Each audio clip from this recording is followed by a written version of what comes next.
It's Lux. Welcome to Lux Unfiltered. Apologies for my voice, I'm still very much sick. It's January 1st, 2025. It's a brand new year, but we're not doing this new year, new me bullshit. This is about honoring who we are and stepping into a year of intention. We're talking about shedding shame, setting boundaries, and pouring into yourself like never before. Today's episode is going to feel like a big, cozy hug. I hope so. Or maybe just a gentle nudge. By the end of this, you'll have journaling prompts, shadow work questions, and bite-sized ways to start your year feeling grounded and inspired. So let's jump in. 2024 was the year of boundaries for me. And let me tell you, it was uncomfortable, humbling, and sometimes downright brutal. But it was also transformative. Boundaries are one of those things everybody talks about, but very few of us actually know how to set, respect, and even recognize when they're being violated. For me, 2024 was about learning that boundaries aren't just something you set for others. They're something that you set for yourself first. If I don't know where my own limits are, what am I willing to tolerate? What drains me? What aligns with my values? How can I expect anyone else to know? I started realizing that for years, my boundaries were flimsy at best. I said yes when I meant to say no. I bent over backwards for people who wouldn't even meet me halfway. I ignored the red flags in relationships and friendships because I didn't trust myself to handle the discomfort of confrontation. And worst of all, I breached my own boundaries regularly by overworking, overgiving, and overexplaining. One of the biggest lessons I learned last year is that people-pleasing is a boundary issue. We think we're being kind or helpful, but really we're saying your needs matter more than mine. Worse, I realized that my people-pleasing was, in some cases, a breach of other people's boundaries. Let me explain. When I said yes to things I didn't want to do, I was taking away people's right to hear my honest no. And when I overextended myself to make someone happy, I was making decisions for them based on what I assumed they needed, instead of trusting them to handle their own emotions and tell me what they wanted. People-pleasing can feel selfless, but it's often a sneaky way of controlling others and how they see us. And that was a hard truth to sit with. The first time I said a firm, unapologetic no in 2024, I thought I was going to throw up. Like, seriously. My hands were shaking, my heart was racing, and I could feel every ounce of guilt and fear bubbling up. But I did it anyway. No, I can't take that on right now. No, I'm not comfortable with that. No, I don't want to have the capacity for this conversation, and I don't have the time. It felt horrible in the moment, but the relief afterwards was indescribable. Every time I said no, I was saying yes to myself. And the more I practiced, the easier it got. Because here's the thing, boundaries are like muscles. And the more you flex them, the stronger you get. But you have to be willing to endure the initial discomfort. You have to let people be disappointed or upset. And you have to remind yourself that their feelings aren't your responsibility. Their feelings are theirs to manage. Some of the hardest boundaries I set last year were around relationships. I had to take a long, hard, honest look at the people in my life and ask myself, do I feel safe with this person? Do they respect my time, energy, values? Do I leave interactions with them feeling drained or nourished? It was painful to realize that some of my relationships I had poured years of love and energy into weren't serving me anymore. And walking away from those connections felt like ripping off a band-aid of an old wound. But here's what I learned. Just because a relationship ends doesn't mean it failed. Some people are meant to teach us lessons, and once we've learned the lesson, it's time to let them go. Releasing those relationships created space for new ones. Relationships built on mutual respect, trust, alignment. I've found some great people this year that I'm very grateful for. Boundaries weren't just a personal thing for me last year. They showed up in work too. I run multiple businesses, and being in a band means my time and energy are constantly being pulled in different directions, and it makes me sick. For years, I felt like I had to say yes to every opportunity because I didn't want to miss out. But in 2024, I realized that saying yes to everything is a fast track to burnout. So I started being more intentional. I stopped answering emails at 11 p.m. because my sleep matters. I started delegating tasks to ChatGPT that weren't in my zone of genius. And I turned down gigs that just didn't align with the band's vision. At first, I worried that setting boundaries would make me look ungrateful or difficult, both words that I've been told over and over my whole life. But you know what happened? My work got better. My creativity flourished, and I realized that the right opportunities will always align with the boundaries you set. Another huge lesson from last year was learning to respect other people's boundaries. This is where I had to confront my own ego. There were times when I felt hurt or rejected because someone I cared about set a boundary with me. But when I took a step back, I realized that their boundary was nothing to do with me. It was about them. Boundaries are an act of self-love, and respecting someone else's boundaries is an act of love too. It says, I see you, I hear you, and I value your needs. Boundaries, they're a daily practice. Here's the thing, boundaries aren't something you set once and forget about. There's a daily practice. There are still days when I catch myself slipping into old patterns, overcommitting, people pleasing, ignoring my gut. But now I notice it faster. If you're just starting to work on your boundaries, here are a few tips that helped me. 1, start small. Practice setting boundaries in very low stakes situations, like declining an invitation or asking for help with a task. 2, be clear and direct. Avoid over explaining or justifying your boundary. A simple "I can't" or "I'm not comfortable with that" is enough. 3, hold space for discomfort. Setting boundaries can feel awkward or guilt-inducing at first. Sit with those feelings and remind yourself why the boundary matters. And 4, celebrate your wins. Every time you set and honor a boundary, acknowledge it. It's a big deal. 2024 was the year I started seeing boundaries as an act of self-respect. They're not controlling others. They're about protecting my peace. And as I move into 2025, I'm carrying this lesson with me. The more I respect my own boundaries, the more I teach others to respect them too. Boundaries are the very foundation of every healthy relationship, whether it's with yourself, your work, or people around you. And they're the foundation of what I'm building this year. This year is about me. Pouring into myself unapologetically, prioritizing my health, my creativity, and the things that make me feel alive. That might sound selfish at first, but honestly, I've learned that taking care of myself is the opposite of selfish. When I pour into myself, I have more to give, not out of obligation, but from a place of abundance. Let's talk about what that actually means. Pouring into yourself isn't about spa days or bubble baths, though those can be lovely. It's about making intentional choices that align with what you truly need. For me, that means focusing on my physical health, my mental health, and my creative expression. And if you're like me, maybe this year is your year to do the same. Let's start with the basics. My health has been terrible this past year, as most of you know. Chronic pain, mental health struggles, and a general feeling of exhaustion and burnout have made it hard to show up for myself, let alone anybody else. So in 2025, I am prioritizing my health like never before. I've hired a vocal coach to help me get my voice back in shape. As a singer, my voice is my instrument, and I've neglected it for far too long. Taking this step feels like a way of honoring my craft and my body. I'm also planning to pursue proper diagnoses for the pain and other health issues I've been dealing with. For years, I've brushed off my symptoms and put off appointments because the healthcare system here can feel incredibly overwhelming. But this year, I am committed to finding answers, not just for the sake of clarity, but so I can finally start treatment and live with so much less pain. Then there's therapy. I'm hoping to start somatic therapy, which I've never done before.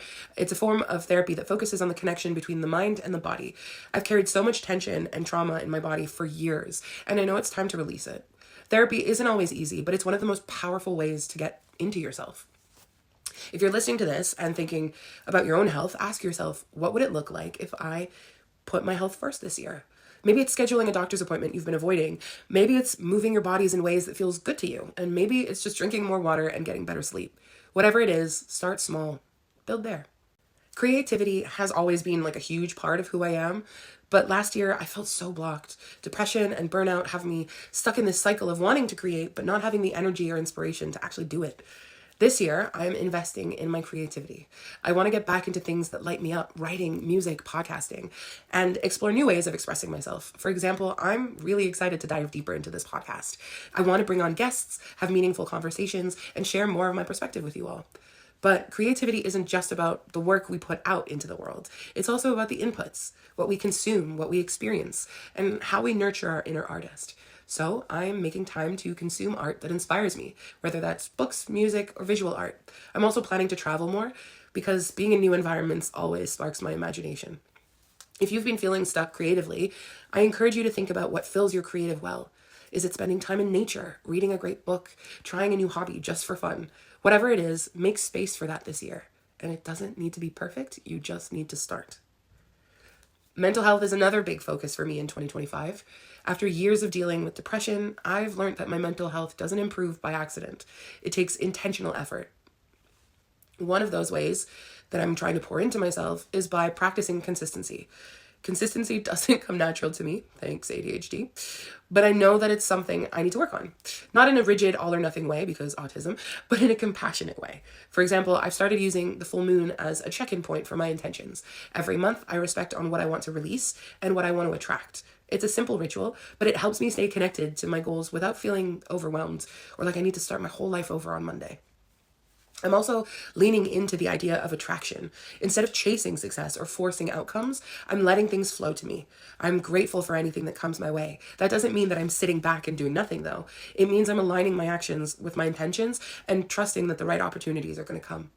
If you're someone that struggles with mental health, I want you to know that it's okay to start small. Maybe you commit to journaling once a week or practicing a new self-care habit. The key is to be gentle with yourself and remember that progress is still progress, even if it's small. Pouring into yourself also means investing in your growth, your skills, your knowledge, and your future. This year, I'm focusing on things that expand my world. Whether it's learning a new skill, I really want to learn how to sew, or learning skills for my business, working on my vocal technique, or exploring somatic therapy. I'm choosing to do these things as an investment, not an expense, even though it's really expensive. I think a lot of us hesitate to spend time or money on ourselves because we've been conditioned to believe it's indulgent or unnecessary. But the truth is, you are your greatest asset. When you invest in yourself, you're not just improving your own life, you're also improving the way you show up for others. If you're looking for ways to invest in yourself this year, how about you ask yourself these things? What do I want to learn or get better at? What brings me joy or a sense of accomplishment? What areas of my life have I neglected? Then you take one small step. Sign up for that class. Book a therapy session. Set aside time for a hobby you've been wanting to try. Let's talk about guilt. Because I know a lot of us struggle with it when we focus on ourselves. For years, I felt guilty every time I said no to someone or put my needs first. But what I learned is that guilt is often a sign that you're breaking old patterns. If you've spent most of your life prioritizing others, choosing yourself can feel really uncomfortable. But that discomfort is growth. It's a sign that you're stepping into your power and reclaiming your energy. This year, I'm giving myself the permission to make choices that benefit me. That doesn't mean I'm ignoring others or being selfish. It means I'm honoring myself so I can show up fully in my relationships and in work. And I want to give you the same permission. If you're not sure where to start, here are a few practical ways to pour into yourself in 2025. 1, create a morning or evening ritual. Start your day with an intention and end it with a reflection. Even 5 minutes can make a whole difference. You can even do that just in your head. 2, schedule me time. Block off time in your calendar just for you, whether it's to relax, to create, or explore something new. 3, set boundaries around your energy. Protect your time. Say no to things that don't align with your priorities. 4, celebrate your wins, even when they're small. Acknowledge your progress, no matter how small it is. Pouring into yourself is a journey, not a destination. 5, ask for help when you need it. You don't have to do it all alone. Lean on your community and trust that you're worthy of that support. Pouring into yourself isn't a one-time thing. It's a practice. It's about choosing yourself daily, even when it feels hard or uncomfortable. And it's about trusting that when you can take care of yourself, everything else will fall into place. This year, I'm choosing me, and I hope you'll choose you too. Okay, so let's talk about my tools. I use shadow work, journaling, affirmations, and manifestations. They're tools that, when used together, can help you align with who you are and what you want to call into your life. These aren't just about self-reflection, they're about intentional transformation. For 2025, I want to help you build a foundation with these practices, making them accessible and meaningful in your day-to-day life. Shadow work uncovers the truth hiding in your subconscious. Journaling helps you process those truths. Affirmations rewrite your inner narrative with love and intention. And manifestation? That's where the magic happens. It's about bringing your desires into reality by aligning your actions, thoughts, and energy with your goals. So what is manifestation? Manifestation often gets a bad rep. People think it's just about wishing for something and then waiting for it to show up. But real manifestation isn't passive. It's about taking inspired action. It's about aligning your mindset, energy, and choices with what you want to create in your life. Think of manifestation as a partnership with the universe. You set your intention, you do the inner work, and then you take steps to feel aligned. You don't have to know every single detail of how something will happen, but you need to trust that it will. For me, manifestation has been a huge part of my journey. Whether it's attracting opportunities for my business or deepening my connection with myself, the process has always started with clarity. You can't manifest what you want if you don't know what it is, right? That's why shadow work and journaling are so powerful. They help you uncover your desires and remove the blocks that are standing in your way. Remember that journaling isn't always just on paper. You can do it any way you see fit. Maybe you like to vlog. Maybe you like to voice note. It doesn't need to be paper. But doing the shadow work is about looking at the parts of yourself that you've avoided, your fears, your limiting beliefs, and your inner critic. When you start to do this work, you might realize that some of the things you want to manifest feel out of reach because of those blocks. For example, if you want to manifest love, but deep down you feel unworthy of it, that feeling will hold you back. You're never going to find someone who truly sees you. Shadow work helps you address those feelings so you can release them and create space for what you want.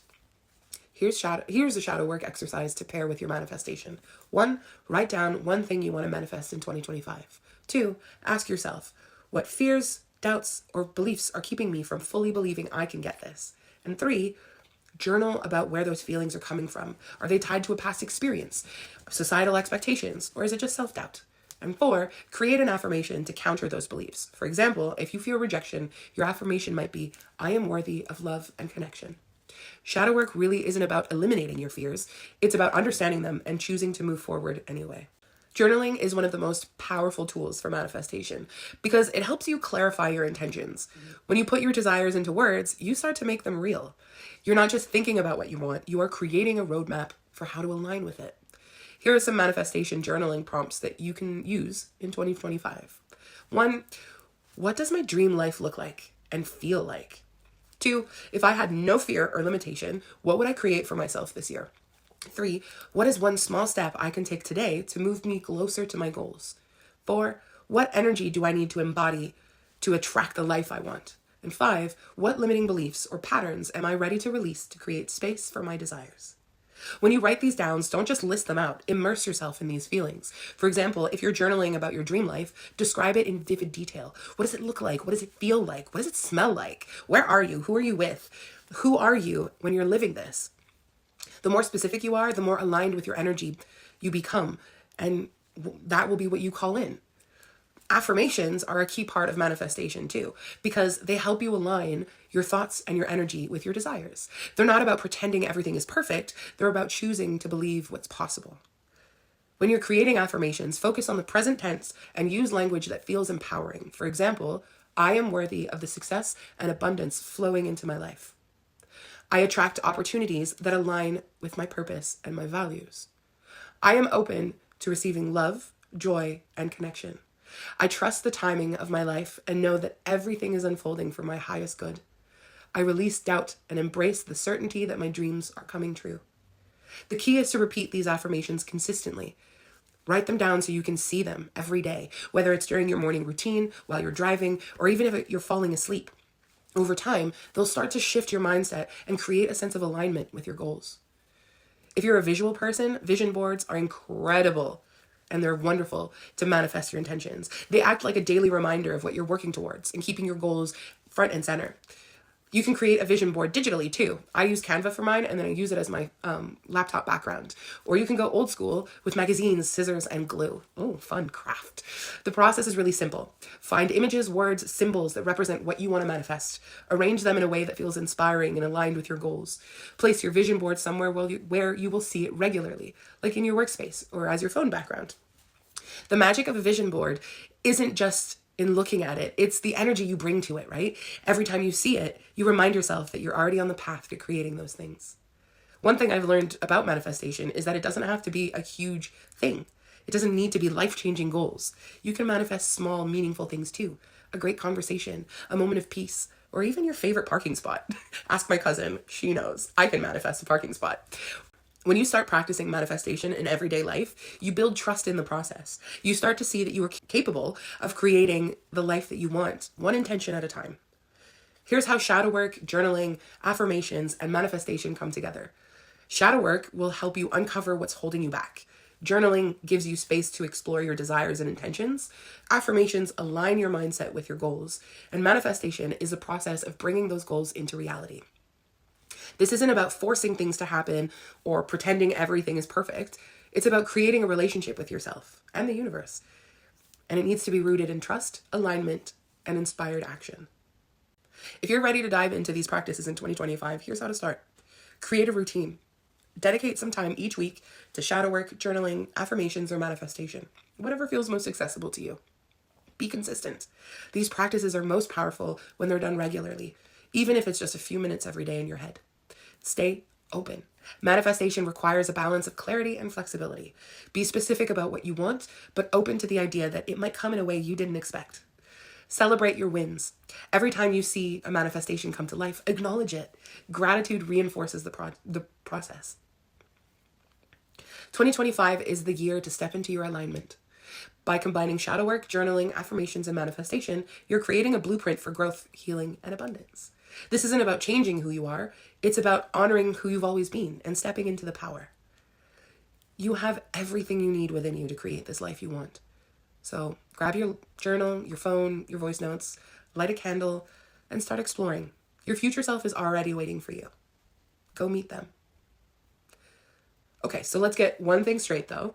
This whole new year, new me nonsense, it's a scam.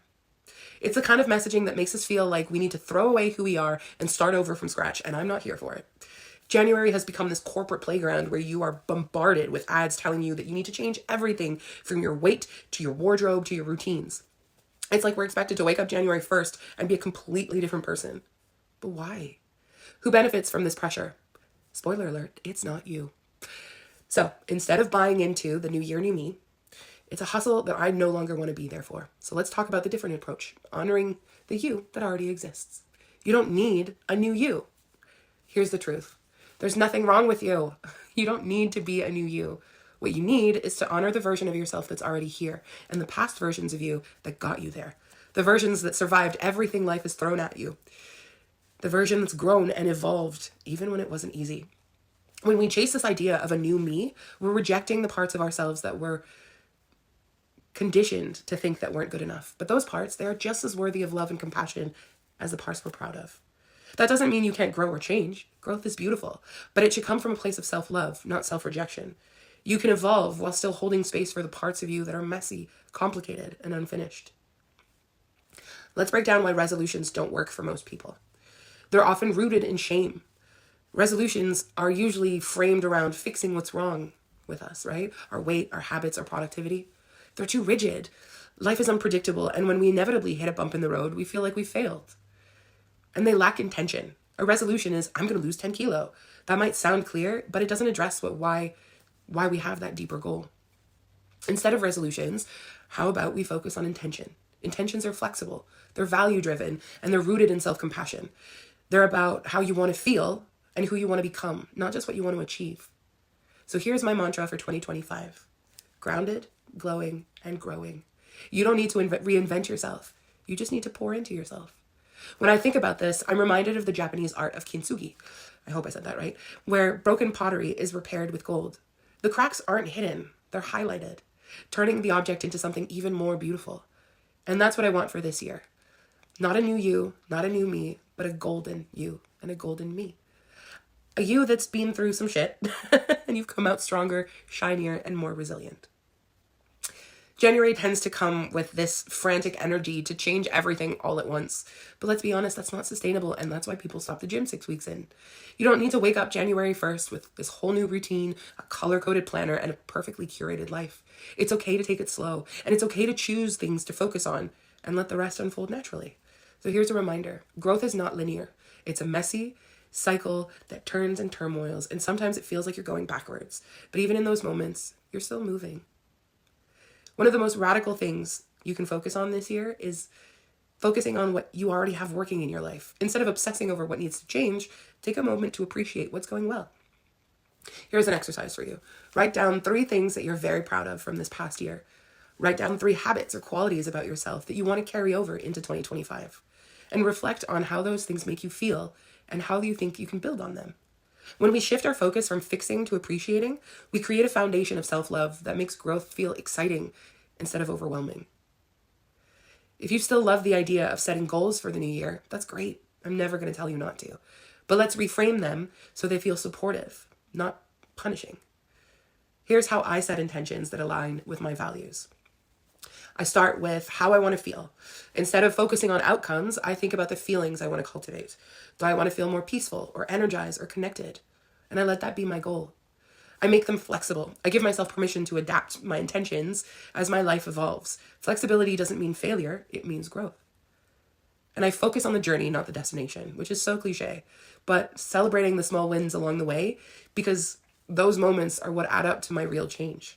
For example, instead of saying, I want to save 5,000 pounds this year, I could say, I really want to feel financially secure and intentional about my spending. This gives me more room to explore the different ways of achieving what I'm feeling, right? Without trying to tie myself to this specific number, because you never know what's going to happen. One of the biggest lessons I've learned this year is self-kindness, and it's not optional. It's essential. You can't hate yourself into becoming the person you want to be. If you could, I would have been that person a long time ago. You have to love yourself through that process, even when it feels hard.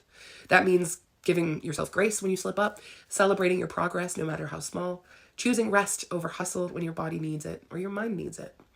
Remember, you're not a machine. You're a human being, and your growth doesn't happen on a perfect timeline. Another thing I want to leave behind in 2024 is the cult of productivity. We've been conditioned to believe that our worth is tied to how much we accomplish. But that's a lie. Your value isn't determined by how many tasks you can check off your to-do list. This year, let's focus on meaningful productivity, doing the things that align with your values and that bring you joy. That might mean you're working fewer hours, but you're being more present. It might mean saying no to opportunities that just don't feel right. My new mantra this year, and I'm giving it to you so when you feel stuck, is I am worthy even when I rest. What if we flip the script of January? Instead of treating it like a race to reinvent ourselves, what if we use this month as a reflection time? To take the pressure off yourself, to have everything figured out right now. Use this time to rest, recharge, and get clear on what you want. Let January be soft. Landing into the new year is not a sprint. Even the trees are sleeping. Even the plants are sleeping. You should too. If you need that framework, try this. Week 1, reflect on the past year. What worked? What didn't? What lessons are you carrying forward? In week 2, explore how you want to feel in 2025. What does that energy look like? How can you embody it? Week 3, start setting your intentions and focusing on small, actionable steps. And week 4, begin implementing those steps, knowing you can just adjust as you go. This year, let's make a pact to reject the new year, new me narrative. Instead, let's commit to honoring who we are while we make space for growth. Let's focus on progress over perfection, intentions over pressure, self-love over self-criticism. You are already enough, so incredibly enough. You don't need to be fixed or reinvented. You just need to keep showing up for yourself, one day at a time. Grounded, growing, glowing. These 3 words embody everything I want for myself this year, and everything I hope for you too. Being grounded is about staying connected to who you are and knowing that you are already enough just as you are. It's about honoring your roots, your values, your boundaries, and your truth, while letting go of everything that doesn't align with that. Growing is about embracing evolution. It's about not wanting to fix yourself or becoming something new, but expanding into a version of you that already exists right here. Growth isn't linear, and it's often messy, but it's deeply rewarding. And glowing, that's the light you already carry when you're grounded and growing.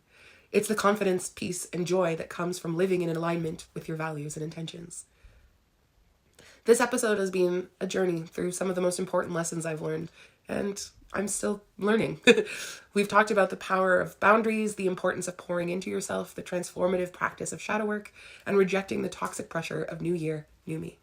But here's what I want you to take away from all of this. You don't need to have everything figured out. You don't need to be perfect or flawless. Growth is a lifelong process, and it's okay to take it one step at a time. I've spent so much of my life chasing what the next version of myself is going to be, trying to prove that I'm worthy or good enough. But what I've learned is that worthiness isn't something you earn. It's something you already have. The more I've allowed myself to be grounded in that truth, the more I've been able to grow and glow in ways that I never thought possible. 2025 is your year to live intentionally, not perfectly, not flawlessly, but with purpose. It's about making choices that align with who you are and who you want to become. This might mean setting boundaries that protect your energy or saying no to things that don't align with your values. It might mean prioritizing your health, your creativity, or your relationships. It might mean doing shadow work to heal your old wounds or practicing affirmations to rewrite the stories you tell yourself. Whatever it looks like to you, I hope you remember that this journey isn't about becoming someone else. It's about becoming more of who you already are. Before we wrap up, I want to leave you with this. You're already enough. I've said it 60 times already. You don't need to prove your worth or earn your place in this world. You are deserving of love, joy, success, simply because you exist. 2025 is your year to show up for yourself. Not because you need to change, but because you deserve to grow and thrive. And if you feel like it's already too much or you're not enough, come back to these words. Grounded, growing, glowing. Let me close this all off with my favorite quote ever. If you don't heal from what hurt you, you're going to bleed on people who didn't cut you. Heavy. This year, let's choose healing.